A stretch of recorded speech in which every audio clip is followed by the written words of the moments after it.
Cari amici, care amiche, questa è una giornata speciale. Tutti parlano del patrimonio dell'umanità. Patrimonio dell'umanità è tutto, è la terra in cui viviamo, sono gli animali, è l'ambiente. Ma patrimonio dell'umanità è anche il nonno, la persona che ha qualche anno in più, la persona che ha raggiunto un'età, come si può dire? Importante. E io qui con me ho la signora Carla Civran Comuzzi, che compie oggi, indovinate, lo diciamo tutti insieme, 100 anni! Ecco la bellissima signora Comuzzi. Allora io le chiedo, io ho parlato del patrimonio dell'umanità e io dico sempre che i nonni sono il tesoro del futuro, sono quelli che tramandano la conoscenza e sono la gioia dei nipoti e i nipoti la gioia dei nonni. Lei mi racconta un pochettino la sua storia? Guardi, io sono nata a Cordignano, abitavo lì fino ai 29 anni, poi siamo venuti via, siamo stati in Calpena, abitavamo lì, poi io ho conosciuto il futuro marito e dopo un po' di anni... Parliamo degli anni? Degli anni 50, sì, prima qua. No, sì, dovrebbe parlarmi già degli anni prima della Seconda Guerra Mondiale. Se li ricorda. Beh, prima secondo me ero in collegio, ho fatto 6 anni di collegio, dagli 11 ai 17 anni sono stata in collegio. Intanto era scoppiata la guerra, nel frattempo, passato bene fino all'armistizio, dopo un po' meno bene, perché abbiamo avuto il paese lì un po' episodi un po' bruttini, così. Beh, diciamo che la guerra è stato un brutto momento per tutti, Sì. però poi la gioia della rinascita, Sì. Lei era giovane, voi eravate giovani, voi siete i nostri genitori, perché anch'io ho avuto una mamma, più o meno siamo della stessa età con Claudio. Sì. E quando Claudio mi ha detto l'altro giorno che lei compiva 100 anni, ho detto ma non posso non intervistare la nonna Carla. E, ecco, diciamo, dopo la guerra, la rinascita, Sì. e lei di che cosa si occupava all'inizio? No, il papà aveva un negozio di stofili a Cordignano. Io ogni tanto facevo la cassiera, aiutavo, insomma, la maggior parte, come le dico, fino al 41 sono stata in collegio, allora non è che facessi tanto. Poi con la guerra lavoravano anche meno perché era un periodo un po' brutto. Dopo nel 44 mio papà l'ha messo anche in prigione, le Brigate Nere, qui al Palazzo Sarcinelli. Un po' la storia di Conegliano, Palazzo Sarcinelli. Sì. Bene. Per fortuna hanno tenuto 2 giorni, dopo è tornato a casa. E poi la fine lo stesso di novembre, dall'altra parte invece, i partigiani sono venuti alla sera tardi e io ho parlato sul balcone con loro e volevano venire dentro, io ho detto venite domani col chiaro.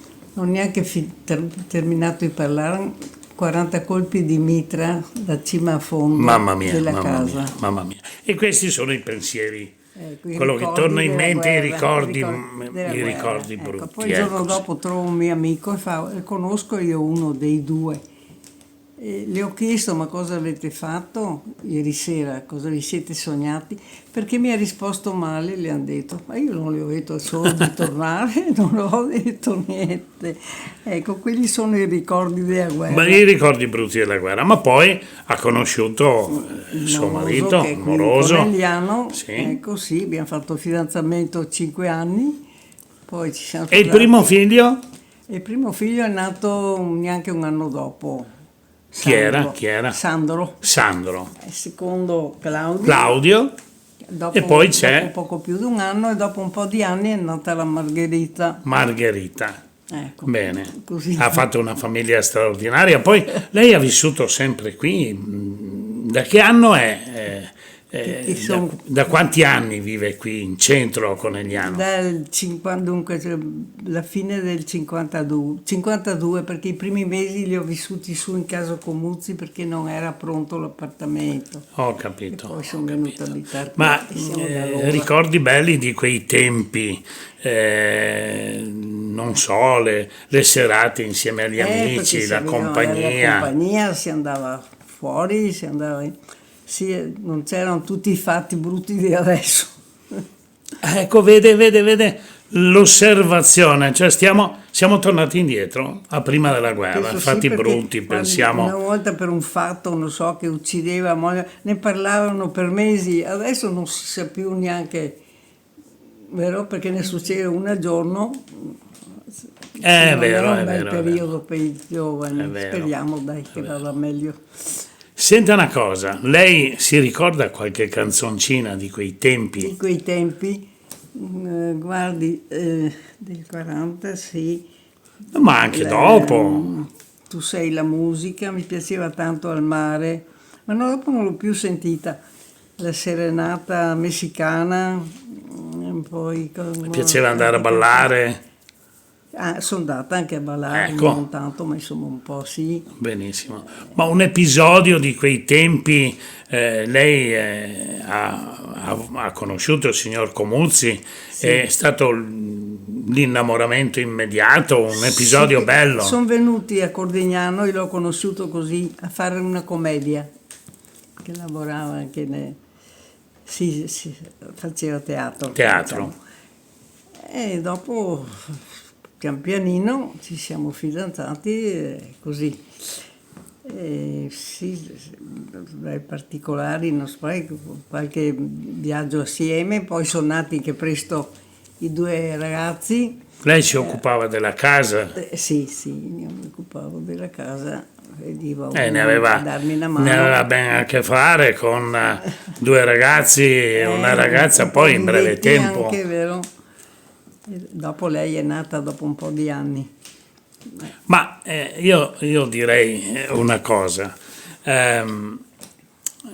poi le vicissitudini della vita cambiano le cose, i figli crescono, però io finirei anche questa piccola intervista, se non le viene in mente qualcosa di particolare da raccontare, però anche questa piccolissima intervista resterà nei ricordi futuri della sua famiglia, dei suoi nipoti.